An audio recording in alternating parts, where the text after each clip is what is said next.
yo sentí que toqué fondo. O sea, cuando yo sentí que no había más nada para abajo, o sea, que yo literal no sabía qué hacer, o ya había decidido en mi corazón a seguir una vida tan completamente alejada de Dios, que no sabía cómo podía volver.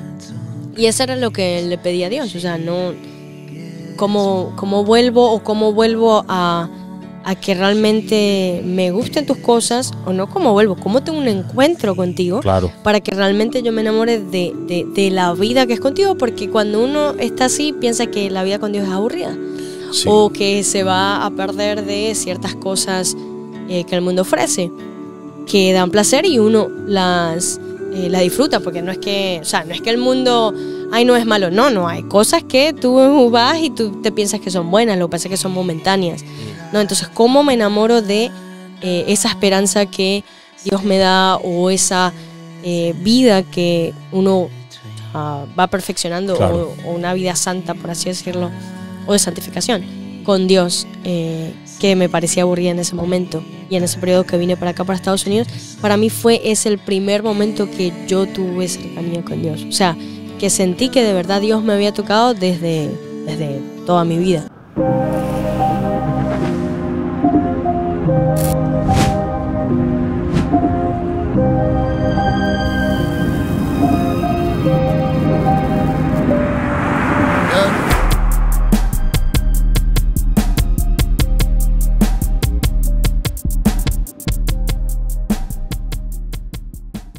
Saludos, familia, bienvenidos a nuestra casa. Esta es mi casa. Y es mi casa. Esta es tu casa. Esta es la casa de Dios. Hoy tenemos una invitada que es de la casa, pero se nos ha ido de la casa. Pero hoy día, gracias a Dios, la tenemos por aquí. Y es Liana. Hola, ¿cómo están? Buenas tardes, días, noches. Right. Liana, gracias por, aunque tú sabes que esta es tu casa, gracias por estar ahora invitada. Esta es la primera vez que tenemos un podcast solo contigo. Sí. Así que me parece, bueno, ¿verdad? Me parece bueno, me parece interesante. Hay que ver después con los otros muchachos, a ver si puedo hacer. Bueno, con Gabriel ya he hecho un par, con él solo. Vamos a ver con Joe, a ver si podemos hacer uno con Joe, que ella sí habla bastante. So, yes. ¿Cómo te sientes? Bien, un poquito enferma. I know, right? Un poquito resfriada. Está cambiando el clima bastante. Sí, ¿verdad? By the way, ¿tiene frío? Acá hay... No. Ok. Estamos en el cambio de clima, que aquí en Miami el cambio de clima es un chiste, porque... Pero cuando uno sale, o sea, allá sí hace frío en las noches, entonces no sabes si salir con un abrigo, manga corta. Sí, ahí donde tú vives sí hace frío, ¿eh? Sí, está empezando a hacer frío. Está bien. Pero bueno. Cuéntame, ¿cómo has estado el último tiempo? ¿Mucho trabajo, mucha actividad? Bastante trabajo. Tengo varios trabajos. Bueno, 2 nada más. Trabajos, actividades, eventos de la iglesia, que bueno, a veces toman tiempo, porque bueno, uno tiene que emplearle, practicar, o sea, de la parte de la alabanza, entonces toca meterle tiempo entre semana, los fines de semana. Un poquito ocupada, pero gracias a Dios bien. Hay escuela también, no se puede. Tú sabes que nosotros hemos hablado algunas veces de tu testimonio, pero no hemos hablado como like in depth about it. Y yo creo que tiene una experiencia muy bonita de la que podemos hablar. ¿Te gustaría? Sí. Que es algo que a veces, ¿sabes qué? A veces yo me pregunto, ¿qué parte realmente sería? Igual yo lo he pensado, ¿no? Y sé, pero así contar el testimonio, como que no es que dé pena, ¿no? Pero es como algo nuevo. Sí, porque, bueno, es que uno se vulnerabiliza, ¿no? Cuando uno cuenta su historia. Parte de contar la historia es hacerte vulnerable, you know what I mean? So no es algo como que a uno se le haga natural. Ajá. Pero yo creo que cuando contamos nuestras historias también bendice a las personas. Sí. No, y realmente, a ver, el testimonio tiene poder. También que te vulnerabilice hace que tengas empatía también con otras personas. O sea, Claro. Personas que te tienen, no sé, que piensan que, no sé, no conocen nada de uno no ha pasado por algo y simplemente pues tienes más empatía. Aparte que es el testimonio que Dios tiene con uno. Sí. Y cuando ya uno, o sea, creo que cuando uno tiene un toque con Dios o ya lo ha manejado, o sea, no le da pena, porque realmente Dios te sacó de ahí y obviamente ahora como te sientes es pleno. Claro. ¿No? Porque dejaste eso o esa vida o lo que sea que hayas dejado atrás, ¿no? Sí. No, y hay personas que te pueden ver, ¿verdad? Y a lo mejor te ven cantando en la plataforma, dirigiendo una alabanza o algo así, y a lo mejor pueden pensar que tú naciste ahí o siempre has sido así.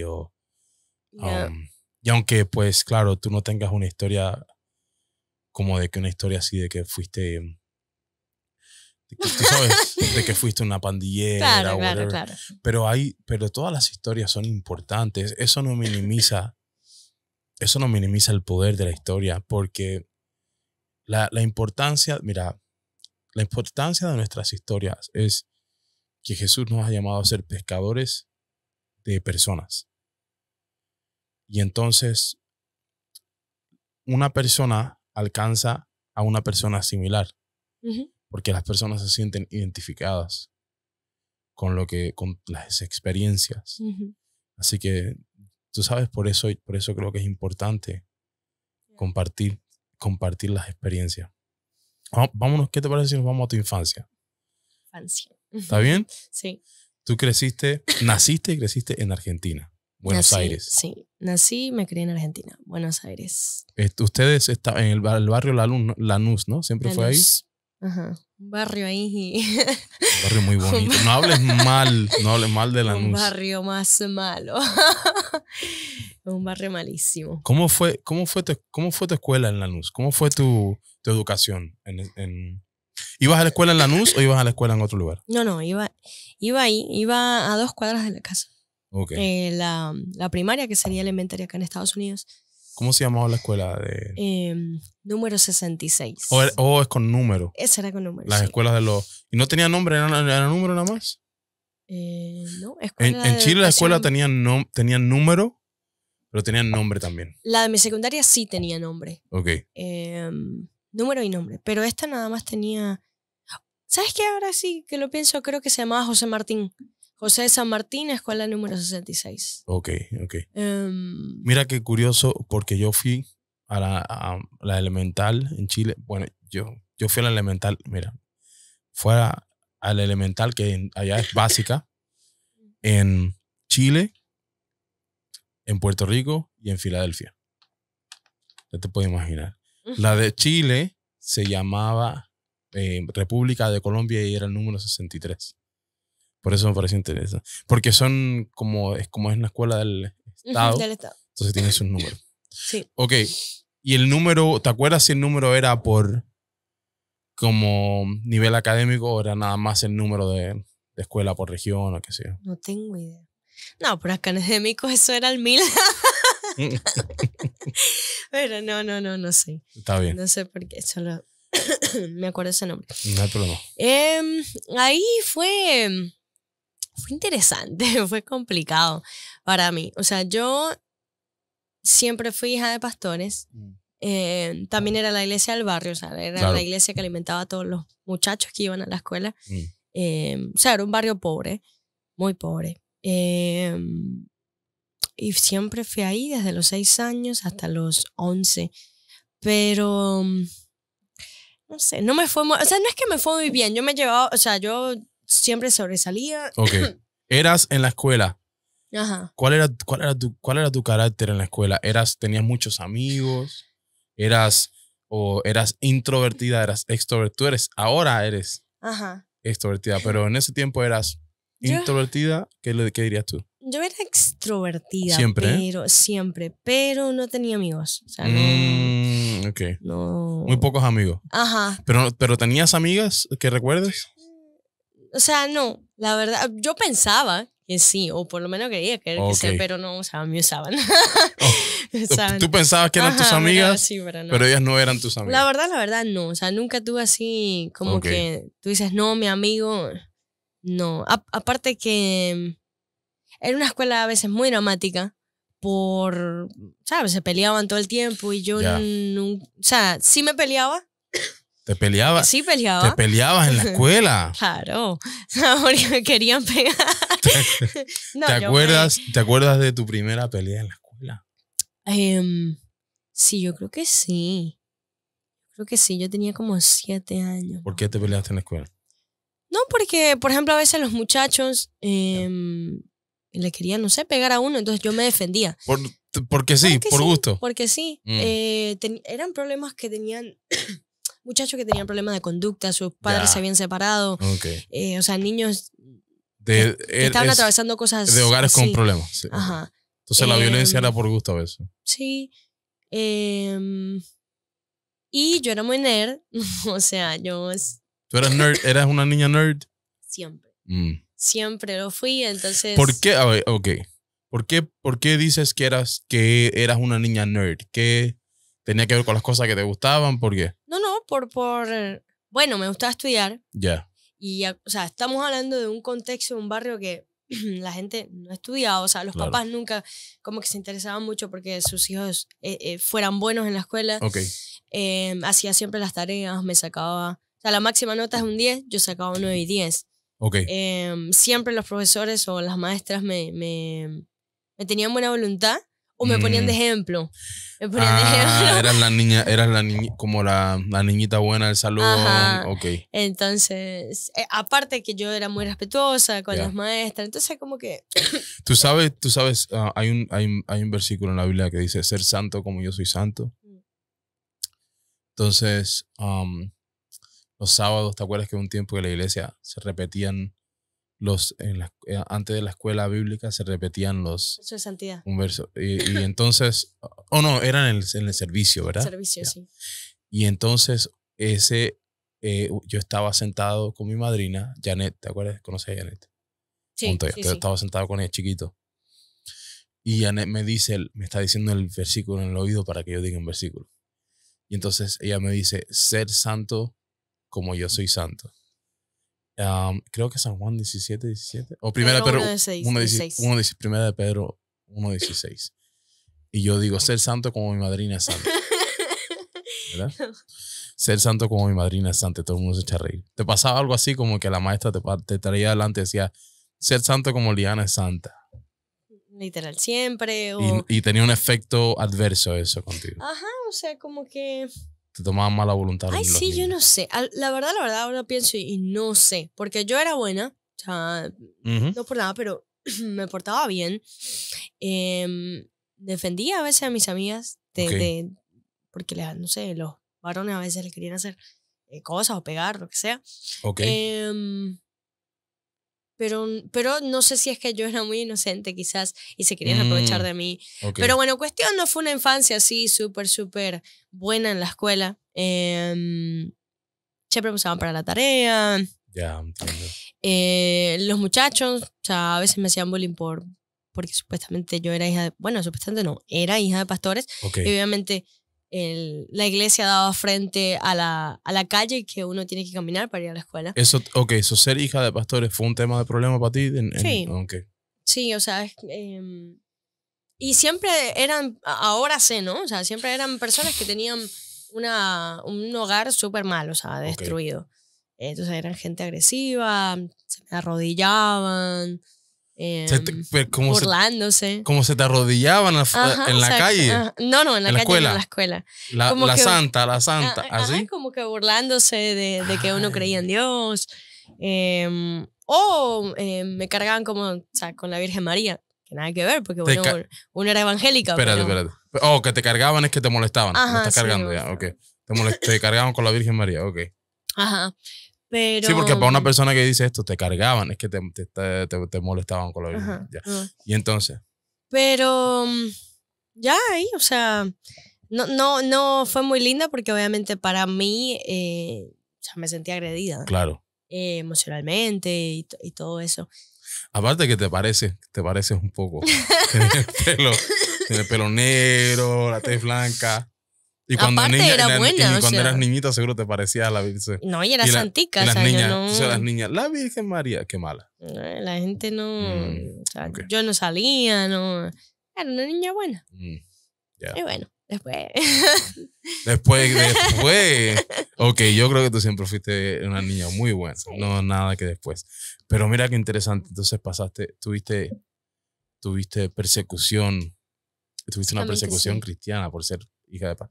Eso a veces es complicado. Sabes que no me pasó eso. Más bien yo era como que parte de... No, nunca fui de hacer bullying. Pero sí peleaba en la escuela y era complicado. Estaba como en la pandilla de la escuela, ¿sabes? Entonces era complicado. Pero sí que eso puede ser también cuando eres hijo. Y especialmente, como tú dices, porque si no fuera como la iglesia del barrio, pero como es la iglesia del barrio, entonces. La forma en que nos vestíamos, obviamente. O sea, eso. Pero creo que tus hermanos también pasaron bullying, ¿o no? Isaicito. Ya. Leonel era el alcalde de la ciudad. Leonel no siempre fue tranquilo también, entonces no sobresalía. No sobresalía. ¿Pero Isaicito sobresalía? Sí. O sea, Leonel siempre fue introvertido hasta hace un par de años, ¿no? Pero... ¿Isaicito era extrovertido? Sí. Oh, sí. Y parece al revés. Sí. Yeah. O sea, más o menos. Yeah. Yo era la más extrovertida. Pero... Sí, eres. Es que esos muchachos eran malos. O sea, malos de... Los muchachos sí eran problemáticos. Escuela no servía. Ya. Y cuando cumplí 11, bueno, sí, me tocó ir a la secundaria, entonces me cambié. Pero cuando llegué, cuando llegué a la escuela nueva, yo dije, bueno, aquí borrón y cuenta nueva, me va a ir mejor. Pero yo lo que dije es que, bueno, no iba a decir que yo era cristiana, porque como me había pasado eso anteriormente, yo dije, mejor no digo nada. Esa gente vivía 20 minutos de mi casa, entonces no me conocían, no conocían la iglesia. Eso no tenían manera de saber que yo era cristiana. Claro. Porque normal, a la escuela yo iba vestida normal como todas ellas. Así que nada, eso como que me hizo decir, no, yo cuando preguntaban, a veces salía la conversión, no, yo no creo en Dios. O no, yo no soy cristiana. Claro. Creo que eso fue algo que ocasionó. Hasta bueno, cuando tenía más o menos 14 más o menos, que sí dije, o sea, después conocí a alguien en el mismo aula que sí era cristiana y no le decían nada. Yo dije, bueno, parece que esta gente sí es buena, déjame empezar a decir que yo también soy cristiana. Y empecé a decirlo. Igual, en algunas cosas me fue mal, pero fue mejor. La secundaria fue un poquito... entonces, mira qué interesante eso. Ok. Yo, ¿dónde fuiste a la secundaria? ¿Era una escuela ahí mismo en el barrio o era más? No, era como a 15 minutos por ahí. Pero también cerca. Sí, pero... ¿Tenías que tomar tren, guagua, colectivo? Un colectivo. Allá le dicen colectivo a la guagua, ¿no? Sí. Ya. Un colectivo para ir. Entonces no conocía la iglesia. ¿Tú fuiste a la escuela en el tiempo? A ver, estoy tratando de como que posicionarme en la cultura cuando tú fuiste a la escuela. Era el tiempo de... No, Harry Potter, yo fui a Harry Potter. Tú eras más como el tiempo de Justin Bieber, ¿no? Sí. Justin Bieber pero ya Justin Bieber estaba como grandecito cuando tú fuiste a la escuela, ¿o estaba niño todavía? No, todavía estaba en el boom. Tú como que creciste con Justin Bieber, más o menos me da. Justin Bieber y después One Direction. Tú eras One Direction. Eso, es que eso en Argentina es muy... eso era... Es muy... allá se vive... El fanatismo popular se vive mucho allá. Muchísimo. Tanto la gente es muy fanática. Tanto del deporte como de artistas. Sí, no. Me acuerdo cuando iba One Direction. Muy pasional la gente, ¿no? La gente 15 días haciendo colas, acampando. Qué locura. Para comprar los boletos. Es una locura. Pero ellos hacen cola para todo, porque hacen cola también. La gente allá también hace mucha cola para temas de teléfono y todo esto, ¿o no tanto? ¿También? Sí, pero... Es más para el tema de los artistas. No, sí, para los artistas, deportes, o sea, si hay que comprar una entrada, algo así, sí. Incluso locales, no solo los de afuera. No solo también los de afuera, hacen colas largas también, para los artistas locales. Sí, es muy... El argentino es como muy pasional. Eso. Pero bueno, cuando empezó la secundaria, igual, o sea, yo era aplicada, la verdad, no... Bien, Sí. Siempre fui, o sea, de hacer siempre las tareas, de tener buenas notas. Y no es que me hacían bullying, pero sí eran medios hostiles. O no sé si es que yo quizás era muy soft. Es que yo no, o sea, normalmente yo no hablo así mal o a la gente, o chistes pesados. Es como que no. Hay algunos que sí, hay unos que no uso. Ya. Entonces la gente como que usaba mucho chiste o cosas así que no me gustaban. O me hacían un lado, o sea, también porque cuando entré yo me quería ser amiga de lo que supuestamente era popular. Claro, sí, ya. Entonces era como, o sea, no encajaba. Entonces Tú querías ser amiga de los encajar. populares y no, Ajá. claro, los populares te echaban a un lado. Ajá. Sí, eso es una historia antigua. Ajá. Sí, literal. Es más estúpido. Claro. No, pero es normal. Tú sabes que es normal, pero cuando es que, claro, viniendo de un lugar, o sea, donde uno no tenía amigos, digo, bueno, mejor, chalos. Como que la gente se llevaba bien con ellos. Y de hecho, a los que eran más introvertidos o los que eran medio raritos, le decían cosas. Claro. Entonces, para estar ahí, mejor me quedaba con. No, y con es normal, populares. es normal tratar como de encajar, claro, de encajar y de como que buscar estar en el grupo popular. Eso es algo normal, ¿sabes? Que es algo internacional. Pero, ok, entonces esa es tu secundaria, ¿verdad? Ajá. Tú me has comentado en algunas ocasiones que en ese proceso de crecimiento tú llegaste a pensar que Dios no existía. ¿Cómo te acuerdas cómo llegas ahí? Porque ¿siempre tuviste dudas o cuando eras niña sí tenías claro que existía un Dios o era algo en lo que no pensabas? Yo creo que era más automático, ¿no? Porque al ir a la iglesia, tener los padres. En la secundaria empezó porque, bueno, no quería volver a repetir la historia de que alguien me dijera algo. Querías distanciar tu imagen de cómo... Ajá. Y después... es que tenía amigos que no creían en Dios, o sea, que eran ateos. Entonces, era como que me daba igual. O sea, llegó un punto en el que me daba igual si existía Dios o no existía. O sea, y al tener amigos que no eran cristianos, era como que, bueno, quizás ellos están bien y de verdad no existe Dios. O sea, llegó un punto en el que no es que me ponía a pensar mucho si Dios existía o no, era un cero a la izquierda. ¿Me entiendes? No me interesaba. Igual en ese proceso tenía que ir a la iglesia y iba a la iglesia, pero no sentía nada. O sea, no iba porque iba, pero no sentía nada. Y esos mismos amigos, pues, tenían una vida que no tenía nada que ver con Dios. Entonces, al juntarme con ellos, hay muchas cosas de esa vida que yo adopté. Entonces, peor, ¿me entiendes? No me interesaba o quería vivir mi vida a lo que yo quisiera o a lo que ellos hacían. Quizás irme de fiesta. ¿Querías irte de fiesta o te ibas de fiesta? Fui varias veces, pero no tanto, la verdad. Claro. Fíjate que mi papá y mi mamá igual, o sea, eran un poco más estrictos. Pero es muy parte de la cultura, porque cuando uno dice irse de fiesta, aquí en Estados Unidos suena como algo así, como que wow. Pero es muy parte, las fiestas de niños y adolescentes, es muy parte de la tradición sudamericana, argentina, chilena.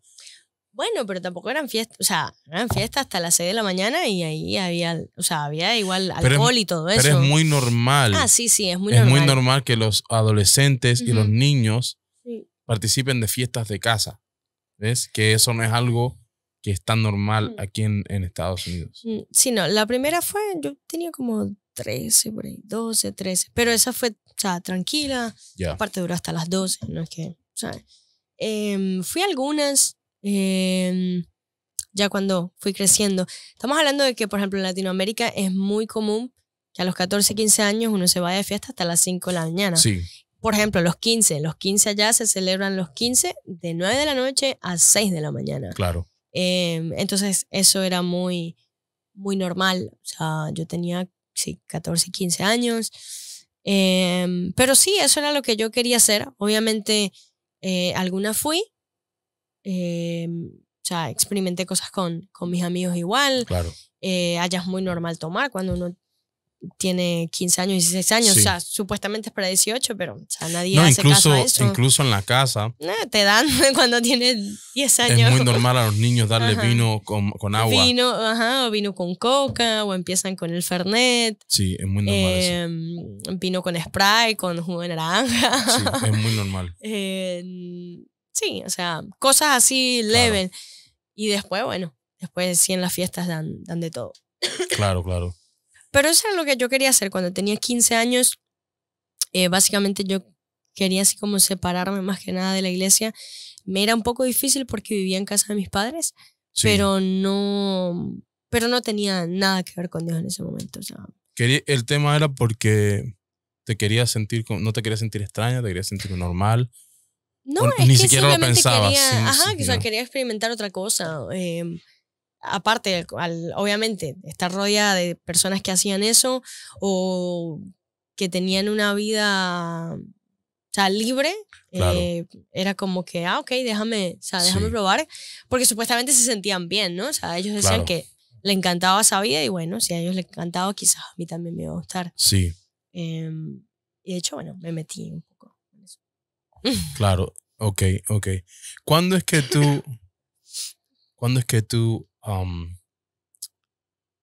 hay un despertar en tu corazón a la voz de Dios o a que Dios te está llamando a algo diferente? Yo creo que fue como a los 16 por ahí. ¿Estabas Ok. aquí en Miami o estabas No, en estaba allá. Argentina? Lo que no le hice caso como hasta los 17. Pero, o sea, cuando yo sentí que toqué fondo, o sea, Ok. cuando yo sentí que no había más nada para abajo, o sea, que yo literal no sabía qué hacer, o ya había decidido en mi corazón seguir una vida tan completamente alejada de Dios Ok. que no sabía cómo podía volver de eso. Y que no quería volver de eso, ¿entiendes? O sea, tenía amigos que eran hippies, que, o sea, una vida desenfrenada, Ya. con todo, o sea, con sí tomar, muchos de ellos pues hacían drogas o Claro. fumaban, Sí. que en ese tiempo pues era lo... Ahora fumar quizás es como más normal, pero Claro. en ese tiempo fumar era más novedoso. Sí. Em, Bueno, ok. Para adolescentes de 15, 16 años siempre es novedoso. Sí. No es... Pero era como más normal, siento yo, como que, o sea, antes si fumabas marihuana era como que, o sea, estás fumando. Claro, entiendo, Ahora era es más como tabú. o quizás aquí en Estados Unidos siento Yo que... creo que puede que todavía ya sea igual. ¿Sí, tú crees? Pero aquí sí ha cambiado la percepción Ajá. con respecto a eso. Entonces, bueno, tenía amigos que literal, o sea, si nos juntábamos, a veces se hacían eso. Amigas que estaban con cualquier persona o que ya habían tenido relaciones con sus novios o no novios, simplemente una persona cualquiera. Ya. Relaciones sexuales, o sea, no solamente con el sexo opuesto, sino con el mismo sexo. Ok. Entonces, o sea, era esa vida que tú decías, es muy distante de lo que uno o había aprendido Claro. o lo que es Dios en sí, ¿no? Bien distante. Ajá. Entonces, nada, o sea, yo la verdad no, o sea, no sabía cómo volver o cómo simplemente no meterme más en ese mundo, Ok. cómo dejarlo. Y literal, fue muy, muy triste. Fue muy triste porque no sentía que nada tenía sentido. Okay. Entonces no sentía nada aquí cuando estaba supuestamente en la iglesia, cuando iba a los servicios. Pero entonces cuando estaba allá también me sentía mal. Porque no era lo que supuestamente estaba bien. Entonces estabas como sin rumbo. Sin rumbo. Okay. Sin rumbo. O sea, hubo momentos en el que no... Digo, no, o sea, ¿para qué? ¿Para qué me voy a quedar? ¿Para qué Claro. voy a estar aquí? No, o sea, no entiendo qué tengo que hacer o quién tengo que ser. Ya. Y era muy difícil porque siento que cuando uno se mete en esos mundos así, les cuesta más salir porque uno lo lo disfruta. O sea, la carne disfruta el placer. Entonces, simplemente, o sea, decir no a eso es cómo lo contrarresto y cómo digo no y me quedo en eso. También no había mucha gente que me apoyara espiritualmente en el sentido de que no tenía amigos cristianos. Sí. Entonces era yo con Dios contra el mundo. Entonces no... Creo también que cuando se hace un énfasis tan fuerte en una apariencia de cristianismo en vez de un cristianismo, en vez de un fundamento, cuando se hace un énfasis tan fuerte en no te cortes el pelo, no te vistas así, no escuches esta música,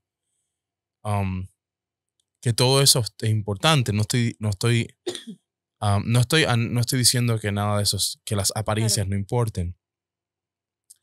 Pero cuando se hace en la juventud un approach o un énfasis al cristianismo que es solo de apariencia, llegas a un punto donde lo único que estás haciendo es aparentando ser cristiano. Pero no hay un trabajo dentro de ti. Entonces ahí yo creo que es un peligro porque tu corazón está en la fiesta. Tu cuerpo no.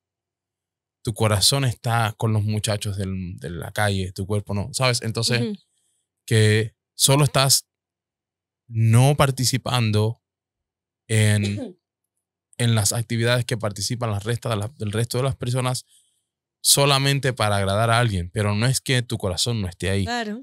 Entonces yo creo que ahí es donde es peligroso y es importante de buscar con los jóvenes hacer un trabajo que parta del corazón y no de las apariencias, de no forzar apariencias en los jóvenes, de si tú ves que el joven quiere vestirse así o quiere vestirse así, dejarlo tranquilo. Porque lo que las personas están reflejando es lo que está pasando dentro de su corazón. Yeah. Entonces, cuando hablo de jóvenes, no estoy hablando... Yo creo que es importante tener la distinción, ¿verdad?, de el comportamiento de una persona que es un ministro, es un líder, esa persona pues tiene un nivel de responsabilidad diferente a una persona que todos somos miembros de la iglesia, pero hay diferentes niveles de responsabilidad. Entonces yo creo que tratar de cambiarlo de afuera no tiene sentido si no hay una transformación interior. No, y realmente, o sea, a mí lo que me pegaba era eso, el saber que había elegido o quería elegir o me pasaban emociones que nunca me habían pasado y que aceptarlo, o sea, hay dos tipos de aceptación. Claro. Tú puedes aceptar para que Dios te cambie o tú puedes aceptarlo para empezar a vivir en esa vida. Okay. Y eso, o sea, me hacía mal en la cabeza. Entiendo. Porque no, o sea, tú no quieres ceder, pero entonces estás sintiendo otra cosa. Y eso era lo que le pedí a Dios. O sea, no, cómo vuelvo a que realmente me gusten tus cosas, o no cómo tengo un encuentro contigo, claro, para que realmente yo me enamore de la vida que es contigo, porque cuando uno está así piensa que la vida con Dios es aburrida. Sí. O que se va a perder de ciertas cosas que el mundo ofrece, que dan placer y uno las disfruta, porque no es que, o sea, no es que el mundo, no es malo, no, hay cosas que tú vas y tú te piensas que son buenas, lo que pasa es que son momentáneas, ¿no? Entonces, ¿cómo me enamoro de esa esperanza que Dios me da o esa vida que uno va perfeccionando, claro, o una vida santa, por así decirlo, o de santificación con Dios, que me parecía aburrida en ese momento? Y nada, que los sentimientos también son muy fuertes y te pueden hacer tomar decisiones que no son las correctas. Entonces, ¿cómo ponía más de Dios y sacaba al diablo? Por 100%. Así decirlo. ¿Llegaste a sentirte, o recuerdas llegar a sentirte en tu niñez enamorada de Dios en algún momento? Yo recuerdo en mi niñez haber sentido la presencia de Dios y haber sentido deseo de estar cerca de Dios. En mi niñez, cuando te estoy hablando, cuando estaba llegando a la adolescencia, a los 10, 11, 12 años, recuerdo haber sentido eso, cosa que después lo perdí. Entonces, llegaste en porque estamos pasando ya el tiempo donde sentías a un Dios distante, pero ¿alguna vez recuerdas haber sentido a lo mejor en alguna edad haber sentido a un Dios cercano, o siempre fue un Dios como distante? La verdad que no, o sea, no tengo conciencia. Sí sé que a veces me sentía bien cuando hacía algo, o sea, siempre he estado, o cuando era niño uno dirigía los servicios de niños, cosas así, pero para mí, cuando Dios me tocó, que fue eso de los 17 años, y en ese periodo que vine para acá, para Estados Unidos, para mí es el primer momento que yo tuve cercanía con Dios. O sea, que sentí que de verdad Dios me había tocado desde toda mi vida. Yo no sé si es que no tengo memoria, porque a veces la memoria me falla, o de verdad como que lo daba por sentado, simplemente actuaba, o sea, lo que tenía que hacer y ya.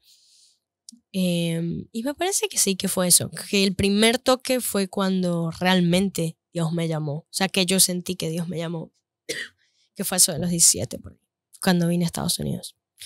Que fue una de las razones por la cual creí que Dios me salvó a tiempo cuando salí de Argentina, porque iba de mal en peor. O sea, literalmente ya tenía 17, yo ya había hecho una decisión, y al Dios traerme para acá lo entendí como que tenía que hacer un antes y un después. Y bueno, cuando llegué aquí a Estados Unidos empecé a conocer gente, también empecé a conocer gente cristiana. Igual tuve procesos muy duros de años, o sea, todo eso que me pasaba y quería que Dios me quitara, se tardó años, no es que fue que llegué y no, o sea, fueron 3, 4 años ahí bien heavy, pero sentí que Dios me había llamado a conocerlo, o sea, realmente a conocer ese Dios que la gente predicaba. ¿Querías, cuando dices eso que querías que Dios te quitara, estás refiriéndote como a las dudas? ¿Querías que Dios te quitara las dudas? ¿Querías que Dios te quitara la frialdad? ¿Qué es lo que querías que Dios te quitara? Las dudas, la frialdad, las ganas de vivir una vida sin reglas, o sea, sin reglas de Dios, o sea, una vida libre, desenfrenada, haciendo lo que yo quisiera, que era lo mismo, o sea, salir quizás a bailar, estar con cualquier persona, cosas que yo había visto. Sí, que pensabas que eran como la diversión. Ajá, todo eso que para mí era divertido y que, o sea, que había empezado a hacer, o que veía a mis amigos. Sí. Pues básicamente eso, que para mí era muy... Era algo muy atractivo, difícil, ¿no? algo atractivo y que estaba muy incrustado. Sí.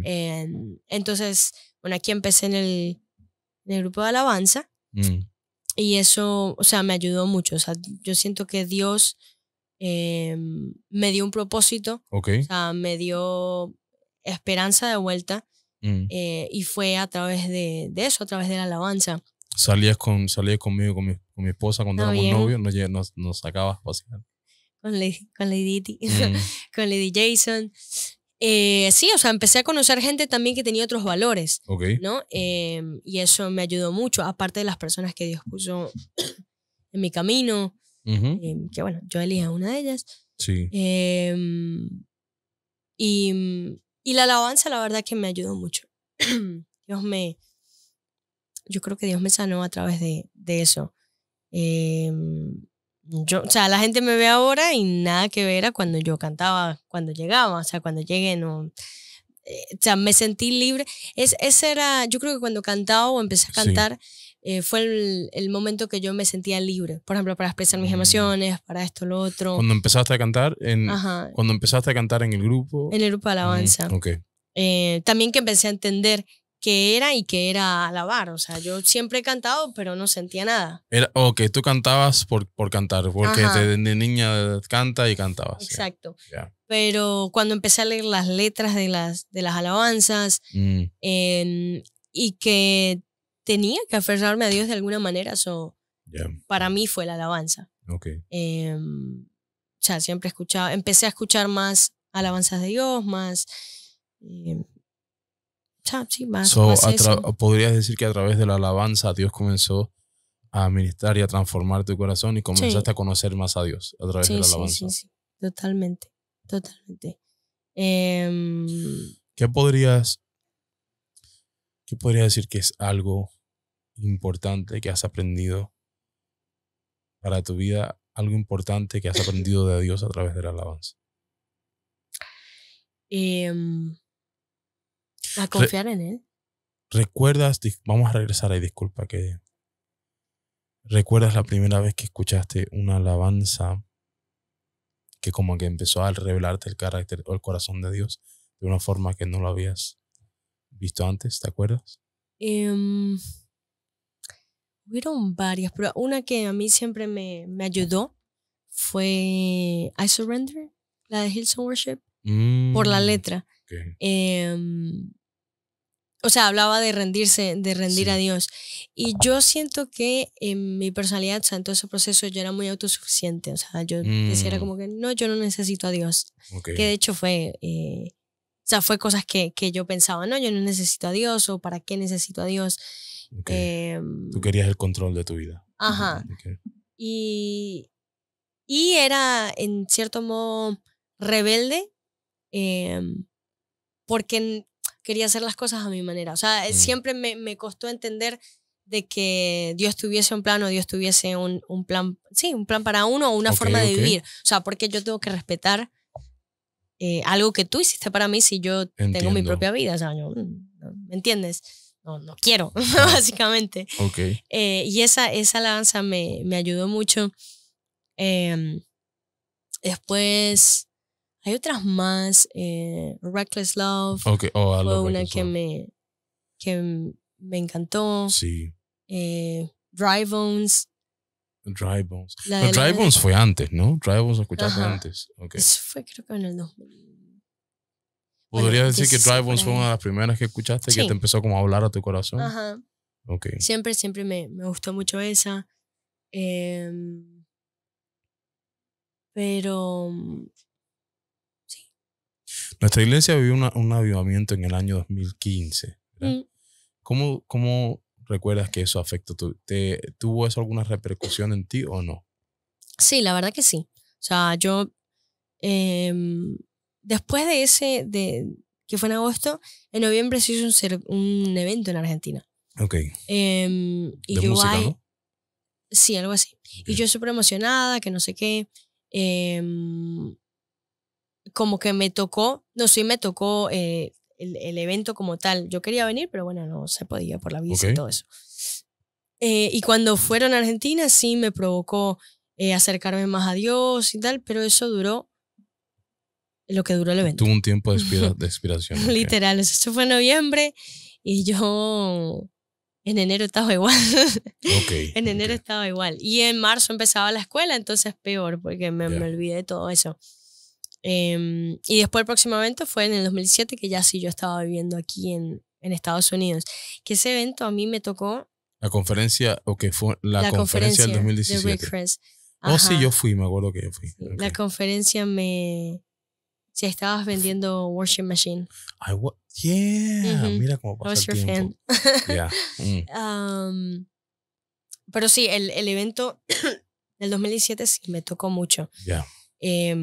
Ver la gente, eso fue otra cosa, o sea, ver la gente que lloraba en la presencia de Dios también me conmovía y fue lo que me hizo creer, bueno, o sea, si esta gente está sintiendo algo, there must be something, o sea, ahí hay algo. Y nada, siento que Dios empezó a romper las cadenas, empecé a orar con libertad, me empezó a gustar la alabanza, a creer realmente lo que las alabanzas decían. Después, claro, veía las que yo escuchaba cuando niña y y me tocaba más. O sea, Jesús Adrián Romero, Marcela Gándara, toda esa gente. Y sí, o sea, a través de la música, la verdad, empecé a sentir más a Dios, empecé a creer en Él y a esperar en Él. Y yo creo que ese ha sido uno de mis procesos más... O sea, lo que he conocido de Dios es eso, esperar a su misericordia y de que Él es suficiente. Porque como yo creía que yo era suficiente, pues eso ha sido como que lo que más me agarro. Claro, entiendo. Confiar en Dios. Qué interesante. ¿Qué tú dirías que es uno de los, o el, un atributo de Dios que te, un atributo de Dios que te conmueva, o un atributo de Dios que, no solo un atributo de Dios, sino un trato que ha tenido Dios contigo, que te haga sentir amada, digamos? ¿Qué tú podrías decir que es un trato que tú sientes que Dios tiene contigo que te hace sentir amada en su presencia?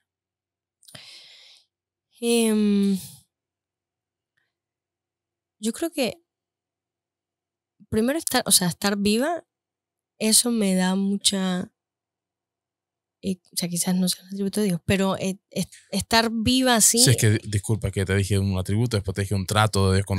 Son tratos de Dios con tu vida. Okay. Pero en el estar viva, o sea, veo el amor de Dios, que sí es un atributo de Dios. Y yo no sé por qué siempre que me acerqué a Dios, cada vez que, por ejemplo, veo la naturaleza o en las mañanas, es como que eso me hace sentir amada. Entiendo. O sea, ver a Dios en las pequeñas cosas o en sentirme agradecida por esas pequeñas cosas o simplemente respirar, como que me hace sentir amada. Saber que uno es tan chiquito, la verdad, en el mundo, y que igual Dios tiene misericordia de uno, o sea, todo lo que es la historia de Jesucristo, de morir en la cruz, que es básicamente el centro del evangelio, me hace sentir amada. Siempre me han tocado por ejemplo, lo que es Efesios, Colosenses, siempre me han tocado esas cartas porque dicen lo que uno es cuando uno cree en Dios, o sea, lo que es ser hijo de Dios. Y eso también me hace sentir amada. O sea, por mucho tiempo yo pensaba que no valía nada. O sea, realmente para qué iba a ser hija de Dios, ¿no? O sea, yo no me importaba. Entonces, reconocer eso, leerlo y saber que Dios tiene un plan para uno y que Dios usa a uno para otras personas, eso me hace sentir muy amado.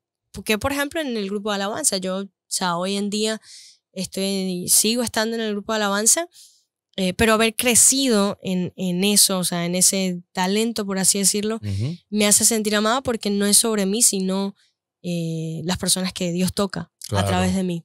Que sí, o sea, Dios lo usa a uno, pero no es uno, o sea, es Dios el que uno proyecta. Y ver que las personas sienten a Dios y que lloran o que una alabanza los toca y de esa vida que quizás quieren salir, pueden salir, porque Dios le toca las emociones con una alabanza, me hace sentir amada y que, o sea, Dios me usa, ¿no? Y eso es, pues me da propósito, creo, ¿no? Sí, wow, qué lindo. Sí, creo que sí. Creo que la búsqueda de propósito es como que ¿Fundamental? Sí, es fundamental y es como que es como que un GPS que nos va guiando. De niños queremos encontrar qué es lo que yo estoy supuesto a estar haciendo, y yo creo que cuando entramos a una relación con Dios y empezamos a buscar su voluntad en nuestra vida, empezamos a conocer su propósito para nosotros, empezamos a sentir plenitud. Ajá. Como que nos empezamos a sentir completos. Y es bien interesante porque aunque no hayas alcanzado quizás todas las metas que quieras alcanzar, te comienzas a sentir satisfecho o realizado, aún teniendo metas o deseos al futuro, pero no sientes como que tus metas o tus deseos para el futuro son algo que van a llenar un vacío. No sé si... Ajá. Yo creo que no sé cómo, o sea, cómo explicarlo, sí se explica, pero sí, cuando uno tiene una relación con Dios, uno se siente tan bien, tan lleno. Claro. O sea, como que no se puede decir, no sé, algo físico que te llena, ¿no? O sea, es Dios.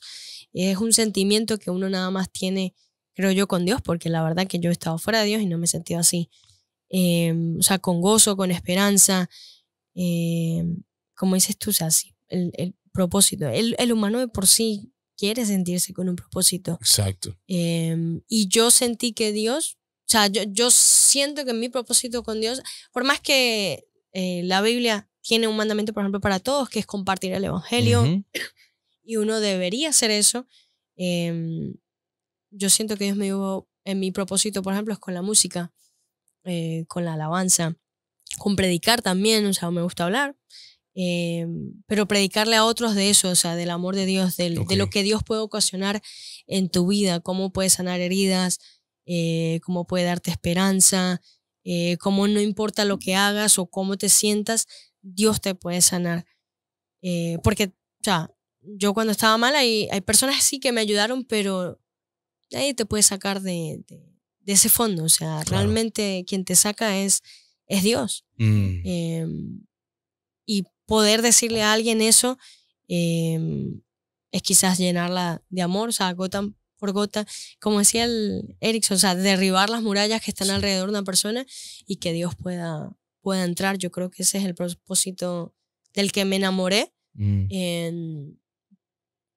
Porque no se siente bien, o sea, se siente realizado cuando puede hacer algo bien por otra persona. Tú sabes que en el transcurso de este podcast me hiciste una mención de las escrituras, de la Biblia. Entonces, a través de ese viaje, ¿cuándo fue que empezaste a leer la Biblia como con un propósito, como que del propósito de comunicarte con Dios o de alimentarte de su palabra? Porque creo que eso es muy influyente. ¿Y cuándo sucede eso? La verdad, eso fue como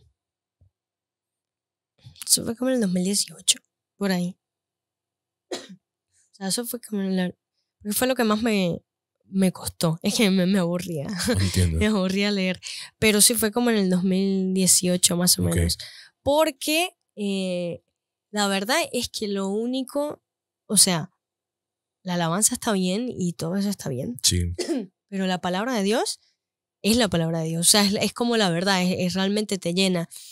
Y yo empecé, o sea, soy una fiel creyente de que para uno vencer las cosas del enemigo, las pruebas que te manda, los sentimientos que uno tiene hacia las cosas que no son de Dios, sí, es sabiendo quién es uno en Dios. Claro. O sea, saber tu identidad es en Cristo. Y la única manera de saber eso es a través de la palabra, porque lo tiene puesto ahí en la palabra. Sí. No, sí.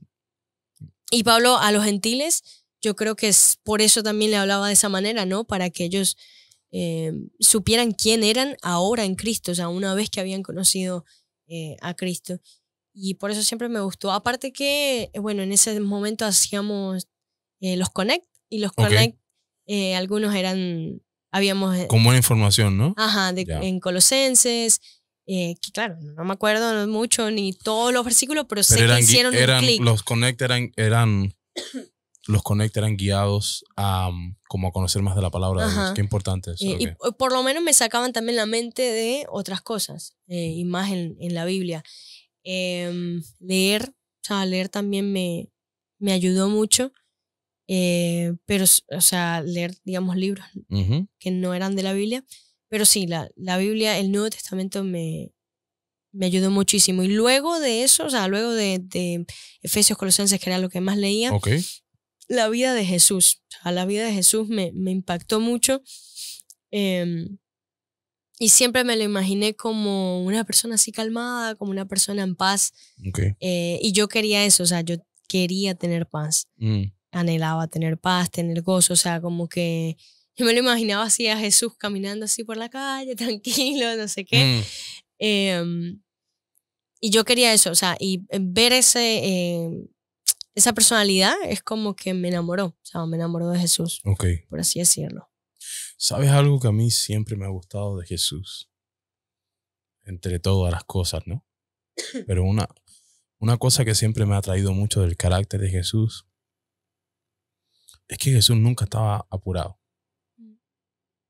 Siempre llegaba a tiempo. Él estaba en su tiempo. Tú ves mucho que las personas alrededor de él tenían un apuro para que él hiciera algo, para que él llegara aquí, él llegara allá, y él nunca estaba apurado. Y me parece eso interesante porque nosotros podemos vivir en un mundo, en una sociedad donde queremos correr muy rápido a veces o queremos alcanzar cosas muy rápido y no nos detenemos. Yo. ¿Te pasa? ¿Te pasa? Sí, sí, sí. Y no nos detenemos, ¿verdad? A decir, espérate un momento. ¿Cuál es el tiempo? ¿Cuál es la velocidad de Dios para estas cosas que yo quiero alcanzar? Porque sabes que si alcanzas algo antes de que tú estés listo para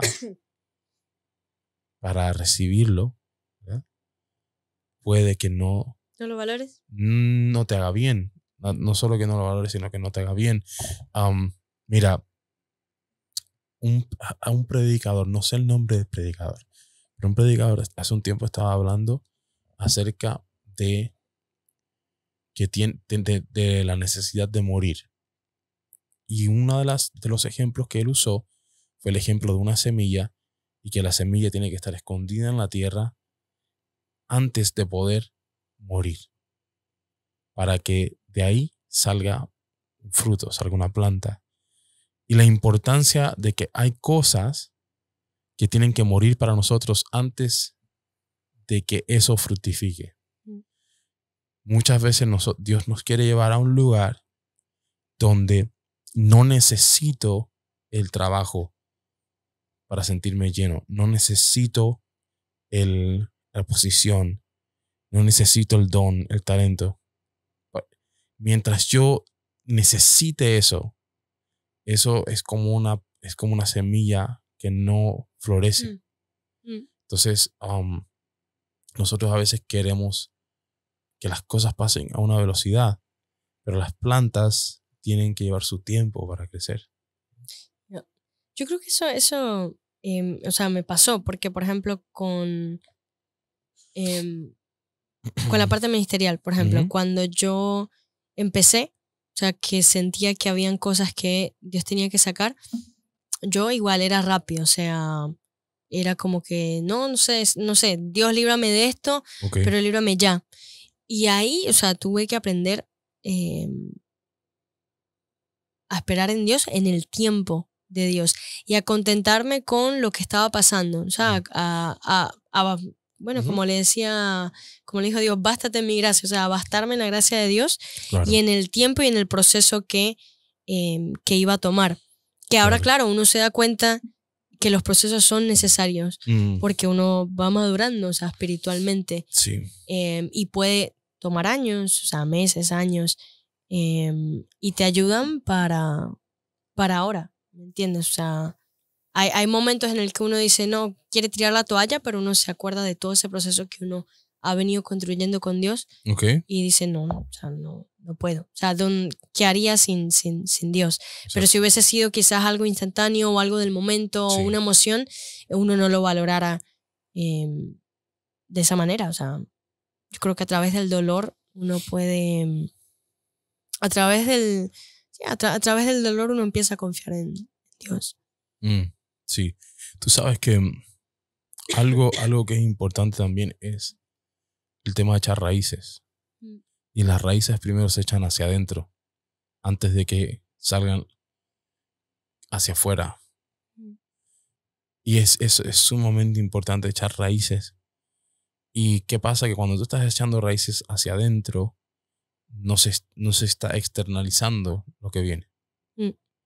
Y es importante eso, es importante de poder hacer cosas con convicción. Y para poder hacer cosas con convicción, para poder tomar decisiones con convicción, tienes que pasar un tiempo de análisis de lo que vas a hacer. Tampoco es que te pase la vida analizando y no hagas nada, ¿no? Pero tienes que pasar un tiempo analizando lo que vas a hacer, el camino que vas a tomar. Y si es necesario tomar ese camino, si es necesario para tomar decisiones a paso firme, para no estar tomando una decisión hoy y otra decisión mañana y de no hacer un trabajo basado en las emociones. Yep. Yo creo que las decisiones que se toman en momentos de emoción son las peores decisiones que se pueden tomar. O sea, hay una necesidad urgente de tomar decisiones basadas en el razonamiento y en el análisis, en la meditación. Totalmente. En la comunicación con Dios, en la comunión con Dios. Total. No sé, a veces digo que me pasa, o sea, me ha pasado, por ejemplo, recientemente, o sea, este año y el año pasado, más que nada fueron, por ejemplo, años donde me pasaron situaciones, o sea, donde me tenía que parar a pensar y no hacer una decisión desde eso, desde la emoción. Sabiendo que, o sea, que todo tiene consecuencias, que no es simplemente que tú decidas hacer esto y ya, no, o sea, todo tiene una consecuencia. Y hay veces que cuando uno está pasando por una situación, lo que tiene que hacer es quedarse quieto, o sea, no actuar simplemente en lo que tú quieres hacer, porque puede ser que esté mal y después la consecuencia sea peor. Y yo creo que eso, o sea, Dios me lo enseñó a través de los años. Por ejemplo, el no quit, ¿cómo se dice? Quit. Renunciar. El no renunciar, por ejemplo. Eso, o sea, que todo tiene una consecuencia. Claro. No somos niños tampoco, no tienes 8 años que... No, todo tiene una consecuencia y si tú haces una decisión mala, pues te puede costar muchísimas cosas. Entonces a veces hay que quedarse quieto claro. Y dejar que Dios trabaje en el silencio. Sí. Y uno seguir haciendo lo básico, o sea, seguir leyendo, seguir alabándolo, aún en esos momentos que uno no lo siente, porque Dios está trabajando. Sí, y no siempre es emoción, o sea, realmente ser cristiano no es una emoción, es decidir caminar con Dios y con Jesús todos los días. No es simplemente porque yo me siento bien, o sea, es porque sé que Él es bien. Si hay algo que está mal, o sea, soy yo. Si no me siento bien, es por mí, no es por Dios. O sea, al contrario, me acerco más en vez de alejarme. Que muchas veces antes pasaba lo contrario. Cuando uno se siente mal, más se aleja de Dios. Y ahí es donde uno quizás falla, porque empieza a apagarse y termina en lugares donde es más difícil volver, ¿no? Aparte que, bueno, en mi caso es ciertas responsabilidades, ¿no? O sea, no... como decías tú, una persona que está en un ministerio quizás tiene más responsabilidad sí. que un miembro, o sea, que solo va a la iglesia y ya, creo, ¿no? Claro, lo que la vida no puede ser todo ministerio. A ver, hay una necesidad importante de tener tu tiempo de relación con Dios, que no sea amarrado al ministerio. Sí, no, totalmente. Diana, ¿cómo te puede encontrar la gente en las redes sociales? Bueno, mi Instagram es liana.cabrera00 y bueno, mi Facebook no lo uso tanto, pero Liana Cabrera Toirac. Diana, gracias por haber estado con nosotros. Gracias a todos los que se han conectado. Y recuerden, lo más importante es que esta es mi casa, esta es tu casa, esta es la casa de Liana, aunque se está escapando de Mazorra. Pero sobre todas las cosas, esta es la casa de Dios. Que Dios les bendiga, cuídense y amen mucho.